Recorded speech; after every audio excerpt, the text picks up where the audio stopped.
myself MAULESH SHAH, presently working as a head of the structure department at VMS. Today I am going to discuss one of the case study, which is a classic example of the one industrial structure. And once we go through the slides, we can conclude.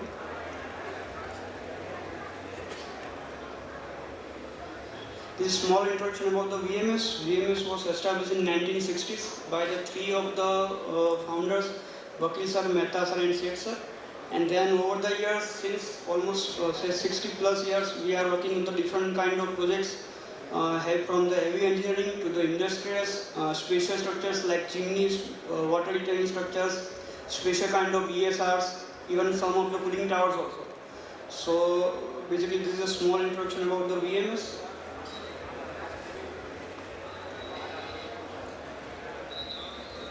Small background of our industrial development, as we know, from the colonial period. I think India is a developing country. This kind of statements we often listen from the number of times. But over the years, from the Indians, industrialists, Indian engineers, Indian skilled laborers, everyone put lot of effort, and we reached to this level from that say after the independence from. To this level, we are reached to up to a very good level. Now we compete with the international market in a very decent manner.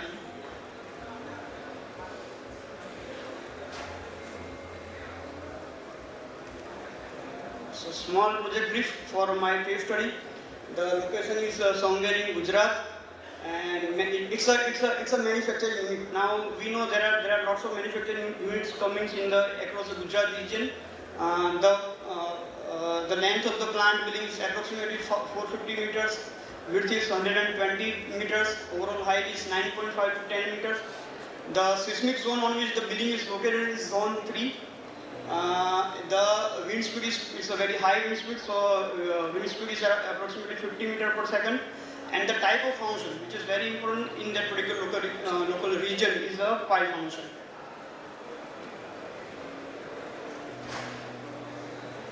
Now, there are typical floor plan showing the three common component which is generally used for any manufacturing plant. One is the raw material, production area, and then the finished good. Now, raw material, as we know, there are raw material comes in the particular segment. They will be bifurcate in the different activities. Some may be extrusion, some may be smelting things, some may be go to the furnace. That kind of bifurcation is there in the raw material.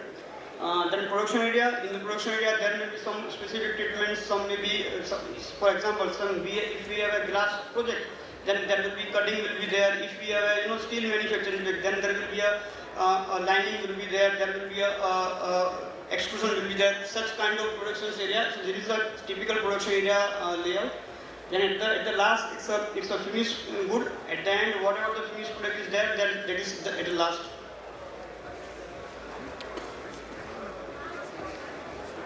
Now this is the again same thing I am repeating. Functional requirement in the RM energy, there are lots of racking is there.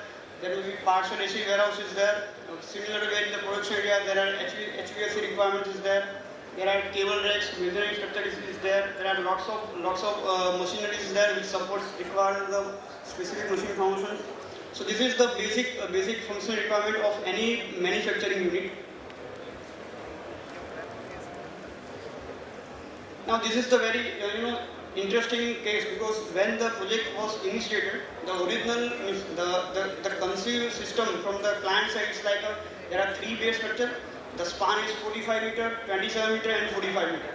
So this was a very initial concept. But when as we move ahead, go in detail and we are carry out the conceptual design, overall cost estimations, then overall machine fitting of the machine layouts and everything. So this first option is it's very good as far as machine layout fitting is concerned. But when we compare with the cost, which was originally estimated by the client by some crore or maybe some other numbers, so that overall costing becomes too high, and we are not able to come up with overall costing because they at the time of the project when it is initiated, there is not a requirement of any force floor. They have a specific force floor requirement for the maintenance of the all the services. For the means like a walkable ceiling, they require a walkable ceiling. That requirements comes at the very later stage. So to add one measurement after the completing the almost 50 to 60% project, and again the site also pile construction already started. So to come out with these requirements, we work out numbers of options. But if we make a set spacing of 22.5 meter instead of 45 meter, my machine layout is not able to fit in that 22.5 meter. So what we do, we try to prepare a system, which will fit to the machine manufacturing also. The same time, which will fit to my pile function also, because my pile work is already started. So we try to we work out the different kind of systems, and at the end we are able to finalize the veranda type of system, which is almost 45 meter span, which has a clearance of almost 5 to 6 meter, so that whatever the services required between the mezzanine floor and roof can be accommodated. So this is just a couple of diagrams.